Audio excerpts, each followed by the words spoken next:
Jumat kemarin nih sebelum menutup di akhir pekan, Badan Pusat Statistik mengumumkan angka pertumbuhan ekonomi Indonesia. Nah, hasilnya sebenarnya cukup mengejutkan karena angkanya berada di atas prediksi beberapa pihak termasuk konsensus ekonom yang diambil Bloomberg misalnya. Konsensus ekonom Bloomberg memperkirakan PDB kuartal 2 kemarin ada di angka 5,18%. Tapi ternyata hasilnya saudara, ini adalah angka kita ambil secara kuartalan sejak triwulan 2 2021 dan kemarin di kuartal 2 atau di triwulan 2 2022 angka pertumbuhan ekonomi ada di angka 5,44% secara tahunan. Jadi ini jika dibandingkan dengan tahun 2021 di triwulan 2 tumbuh 5,44%. Nah, kalau kita bandingkan atau kita lihat secara kuartalan di kuartal 2 ini Indonesia tumbuh 3,72%. Kita coba mundur sejenak saudara di kuartal 1 atau di triwulan 1 2022 jika dibandingkan dengan triwulan 4 2021 sebenarnya sempat terjadi pertumbuhan tapi negatif atau istilah ekonominya ini kontraksi. Tapi di kuartal 2 Indonesia akhirnya berhasil tumbuh lagi positif, maka karena tidak ada kontraksi 2 kuartal berturut-turut, bisa dibilang Indonesia ini lepas dari resesi. Pertanyaannya sebenarnya kok bisa sih pertumbuhannya bagus, bukannya katanya ekonominya lagi nggak baik ya. Nah jadi ini adalah kontribusi pertumbuhan ekonomi di triwulan 2 2022 kemarin. Daya beli atau konsumsi rumah tangga ini masih jadi penyumbang atau kontributor yang paling besar untuk pertumbuhan ekonomi di triwulan 2 2022 sebesar 2,92%. Baru setelahnya ada ekspor 2,14% dan yang terakhir adalah PMTB 0,94%. PMTB ini adalah singkatan dari pembentukan modal bruto atau sekiranya adalah investasi fisik. Nah, menurut BPS sebenarnya nggak hanya 3 ini, ada konsumsi rumah tangga, ada ekspor, ada PMTB yang membuat pertumbuhan ekonomi Indonesia bisa di angka 5,44%. Jadi pertumbuhan di triwulan 2 kemarin sebenarnya didorong juga oleh subsidi energi yang nggak dihapus, yang kalau di total itu sampai 500 triliun rupiah, itu ternyata bisa membuat pertumbuhan ekonomi di triwulan 2 ini setidaknya ada di angka 5,44%. Lalu juga ada bansos dan keputusan Bank Indonesia yang belum menaikkan suku bunga acuan juga bisa atau menjadi penyumbang cukup baik untuk pertumbuhan ekonomi di triwulan 2. Kami berikan kepada Anda, Kepala Badan Pusat Statistik, pernyataan dari Margo Yuwono. Kita tidak mengikuti berbagai negara lain seperti Amerika, ya. Bank sentral masih memberikan acuan suku bunga 3,5%. Ini juga memberikan situasi kondusif bagi pelaku usaha gitu ya. Sehingga seluruh aktivitas ekonomi masih berjalan bagus gitu ya. Jadi dari dorongan konsumsi dari berbagai kebijakan tadi, ekonomi kita masih tumbuh 5,44% pada Q2 2022 gitu ya. Nah kalau melihat dari peta persebaran ini dari seluruh wilayah Indonesia, Jawa ini masih jadi penyumbang atau wilayah yang kontribusi pertumbuhannya paling besar saudara. Jadi kalau dilihat ini angkanya kontribusi Jawa adalah 56,55% dari seluruh wilayah di Indonesia. Bayangkan ini perbedaannya ekstrim sekali karena kalau setelah Jawa ada Sumatera kontribusinya 22%. Jadi hampir setengahnya dibandingkan dengan Jawa. Setelah itu ada Kalimantan 9%, lalu ada Sulawesi 7%, baru Bali Nusa Tenggara dan terakhir adalah Maluku Papua. Padahal sebenarnya kalau dilihat dari angka pertumbuhannya yang paling tinggi dari seluruh wilayah ini adalah Maluku dan Papua. Pertumbuhannya hampir 13,01%. Sementara Jawa kemarin pertumbuhannya adalah 5,66%. Tapi sayang sekali Timur Indonesia kontribusi untuk pertumbuhan di triwulan 2 paling buncit saudara, hanya 2,51%. Nah pertanyaannya dengan bisa kita bilang keberhasilan ya di triwulan 2 ini angkanya 5,44%.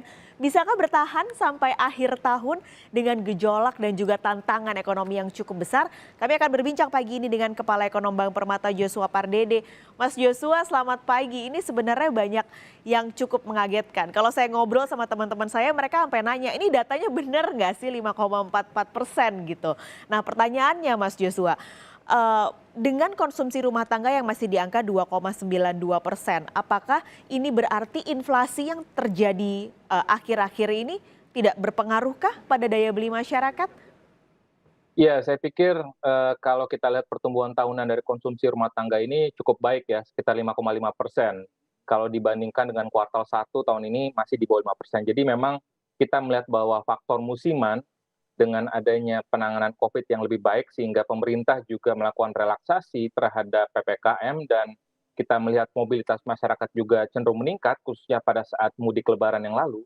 Ini memberikan kontribusi dampak yang cukup signifikan di mana pertumbuhan konsumsi sudah kembali lagi ke level 5%. Ya, ini untuk pertama kalinya setelah mengalami perlambatan ya pada saat pasca pandemi yang lalu.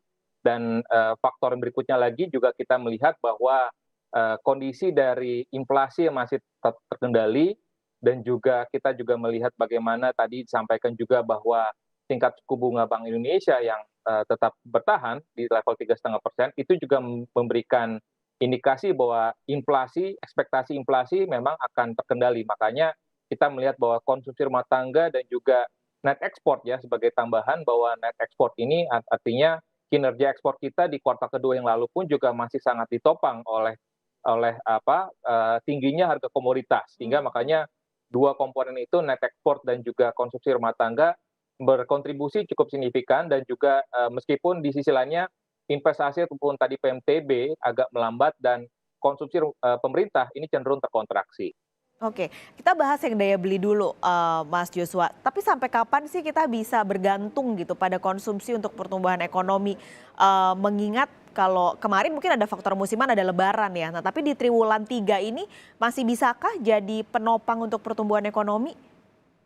Ya, memang kalau kita dengan tetap memasukkan faktor musiman sekalipun, kami melihat bahwa konsumsi rumah tangga masih akan tetap menjadi driver terbesar ya, lebih dari 50% pertumbuhan ekonomi kita ataupun ekonomi kita ini masih akan sangat ditopang oleh konsumsi rumah tangga. Karena kita juga melihat bahwa populasi Indonesia pun juga salah satu yang terbesar di dunia ya, sehingga tentu kalau kita mengandalkan konsumsi dari lebih dari 270 juta penduduk Indonesia tentu ini akan berkontribusi sangat tinggi sekali ya, dan kita juga bisa melihat di sini bahwa selain tadi mobilitas memang akan ada perlambatan, biasanya kan ini konsumsi ini rumah tangga biasanya cenderung akan meningkat di kuartal 2 dan kuartal keempat ya, biasanya di kuartal 1 dan kuartal 3 itu akan cenderung melambat, tapi kita melihat bahwa dengan kondisi mobilitas masyarakat yang juga lebih meningkat dan juga tingkat inflasi, ekspektasi inflasi yang juga terjangkar dengan baik, tentu kita melihat bahwa konsumsi rumah tangga ini masih akan berpotensi akan tetap bertahan menjadi driver terbesar dari ekonomi kita sampai dengan akhir tahun ini. Sampai akhir tahun. Kalau net ekspor Mas, ini kan sebenarnya tadi Mas Joshua bilang karena tertolong harga-harga komoditas yang lagi naik. Cuman kalau lihat trennya kan sebenarnya udah mulai turun nih harga komoditasnya. Nah ini gimana Mas nanti di triwulan 3 dan 4? Ya, kami juga melihat bahwa net ekspor memang akan cenderung diperkirakan akan lebih rendah ya dibandingkan dengan semester 1 karena beberapa faktor tadi normalisasi dari harga komoditas global seperti misalkan harga CPO saat ini tetap berada di bawah $1.000 per ton dan juga untuk coal pun juga kemarin sempat sudah di bawah $400 per ton sehingga dua komoditas ekspor utama Indonesia ini tentunya akan bisa berdampak kepada perlambatan kinerja ekspor di semester 2 tahun ini. Dan ditambah lagi juga dengan ekspektasi dari berbagai lembaga internasional bahwa pertumbuhan global cenderung dipangkas di tahun ini pun juga bisa berdampak kepada ekspektasi bahwa harga komoditas pun juga cenderung akan melandai. Ditambah lagi juga dengan kebijakan OPEC baru-baru ini akan berpotensi untuk menaikkan produksi minyak mentah global, ini pun juga akan bisa berpengaruh juga kepada harga minyak mentah gitu. Jadi tentunya kita melihat bahwa net export akan mengalami normalisasi, trade balance pun juga akan cenderung surplusnya akan mulai menurun di semester kedua tahun ini dan juga kita melihat bahwa tadi dampak ataupun kontribusinya kepada pertumbuhan ekonomi pun juga ini harus cenderung akan lebih melambat. Jadi memang kita tentu kita berharap bahwa dari dua motor penggerak yaitu konsumsi rumah tangga dan juga investasi ini akan tetap bertahan dalam level yang cukup tinggi ke depannya. Oke, berarti di semester atau di triwulan 3 dan triwulan 4 ini harus apa Mas? Terutama tadi kan yang kontraksi adalah konsumsi pemerintah nih. Nah ini harus bagaimana Mas ke depannya? Ya, memang ada penjelasan ya di mengapa di kuartal kedua konsumsi pemerintah cenderung terkontraksi. Karena kalau kita lihat di kuartal 2 2021 pemerintah spending-nya cukup tinggi untuk pengadaan vaksinasi pada saat itu ya, dan dibandingkan dengan kuartal 2 2022 ini kita melihat bahwa untuk progres dari vaksinasi pun juga sudah terlaksana cukup baik gitu ya. Artinya tidak ada spending yang signifikan lagi.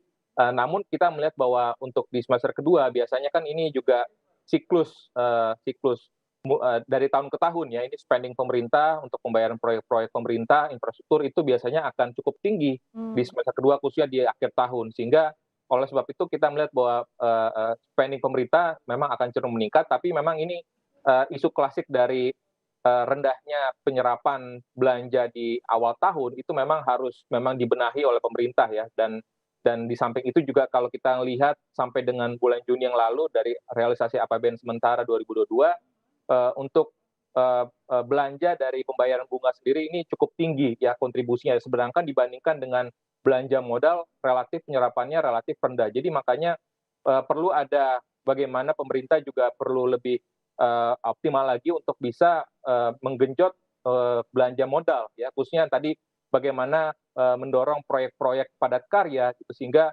tadi untuk upaya kita terus menjaga daya beli masyarakat dengan penciptaan lapangan pekerjaan sehingga tingkat pengangguran akan cenderung lebih merendah lagi ke depannya, dan juga tingkat kemiskinan pun juga akan lebih menurun. Jadi tentu bagaimana produktivitas dari spending pemerintah ini benar-benar harus ditingkatkan, dan ya tentunya ada skala prioritas ya, karena tahun depan tentu dengan constraint bahwa fiskal defisitnya akan dibatasi 3%, tentu pemerintah harus bagaimana memilah-milah spending-spending apa saja ataupun belanja-belanja apa saja yang memang harus diprioritaskan dan harus yang perlu bisa ataupun bisa ditunda ke depannya. Oke, PR lain adalah kalau ngelihat tadi penyebaran atau kontribusi wilayahnya ini masih Jawa sentris ya, masih Jawa yang kontribusinya sangat besar, hampir setengahnya 55%.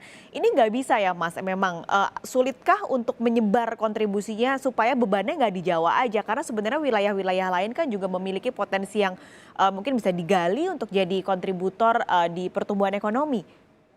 Ya, karena mengingat tadi postur demografi kita, penduduk kita ini memang padat di Jawa ya. Makanya kan karena konsumsi masyarakat kita juga masih drivernya cukup tinggi, makanya itu berkontribusi cukup tinggi di ekonomi di Jawa.